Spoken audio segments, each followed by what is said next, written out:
आचरण के साथ मैं हूं टीएन मनीष, हाजिर हूं आज का मुद्दा लेकर। आज हम बात कर रहे हैं बिहार विधानसभा चुनाव 2025 की। पहले चरण की 121 सीटों पर नामांकन प्रक्रिया खत्म हो चुकी है। 6 नवंबर को यहां मतदान होगा। 114 सीटों पर एनडीए और इंडिया गठबंधन के उम्मीदवार आमने सामने, लेकिन 6 सीटों पर इंडिया गठबंधन खुद आपस में लड़ रहा है। एनडीए ने 500 छोटे मोटे दलों के साथ आपसी तालमेल से उम्मीदवार उतार लिए हैं। वहीं इंडिया में सीट बंटवारे पर खींचतान और रस्साकशी अभी तक जारी है। ऐसे में सियासत किस करवट बैठेगी? प्रशांत किशोर की जन स्वराज पार्टी इन चुनावों में क्या भूमिका अदा करेगी? राजनीतिक पंडितों का आकलन क्या कहता है? किसकी जीत की संभावनाएं मजबूत है? आइए आज के मुद्दे में करते हैं इस पूरे मसले की गहन पड़ताल। सबसे पहले बात एनडीए की। एनडीए ने सीट बंटवारे को तेजी से फाइनल किया। बीजेपी सबसे बड़ी पार्टी के रूप में उभरेगी। अनुमानित 80 से 85 सीटें, जेडीयू को 60 से 65, एलजेपी को 4 से 6 और हमको 3 से 6 सीट मिल सकती है।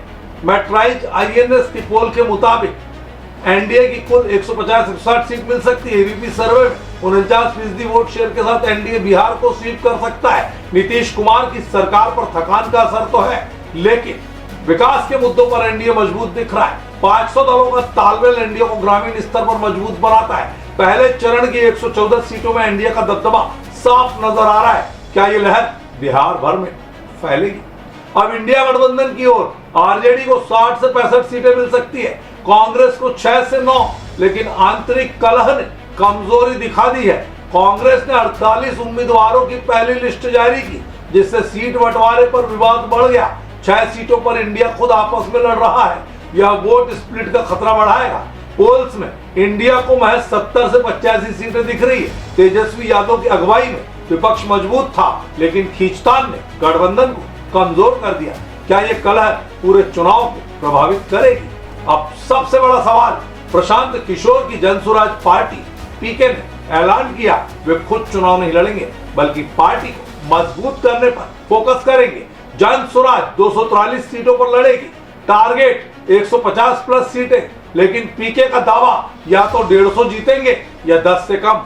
पोल्स में जन स्वराज को महज 2 से 5 सीटें, 7 से 9% वोट शेयर, यह एनडीए और इंडिया दोनों का वोट काट सकती है। पीके का एनडीए पर हमला, एनडीए हार रहा है, नीतीश सीएम नहीं बनेंगे। जेडीयू 25 सीट भी नहीं जीतेगी। उनका अनुमान, क्या जन स्वराज गेम चेंजर बनेगी या सिर्फ स्पॉइलर या वोट कट हुआ? सियासी पंडितों का आकलन क्या कहता है? मैट्राइज पोल एनडीए की क्लियर बहुमत 150 से 60 सीटें, एबीपी 49% वोट शेयर से एनडीए की जीत पक्की। पीके जैसे स्ट्रेटेजिस्ट एनडीए की हार की भविष्यवाणी करते हैं, लेकिन ज्यादातर सर्वे एनडीए को फेवरेट बता रहे। इंडिया की कलह और जनसुराज का वोट कट एनडीए को फायदा दे सकता है। विपक्षी वोट स्प्लिट से एनडीए की एज मिलेगी। पहले चरण में ग्रामीण सीटों पर जातीय समीकरण अहमियत रखते हैं। कुल मिलाकर एनडीए की जीत की संभावनाएं 60 से 70% लग रही है। ऐसे में बिहार की सियासत आगे कैसे चलेगी? अगर एनडीए जीता तो नीतीश की अगुवाई में विकास एजेंडा तेज होगा। इंडिया की हार से विपक्ष में नया लीडरशिप क्राइसिस। जन स्वराज अगर 10 प्लस सीटें लाई तो राष्ट्रीय राजनीति में नया विकल्प।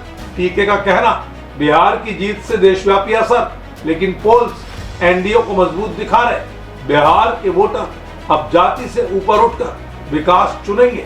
ये सवाल चुनाव तय करेगा। तो दोस्तों, बिहार चुनाव का पहला चरण निर्णायक साबित होगा।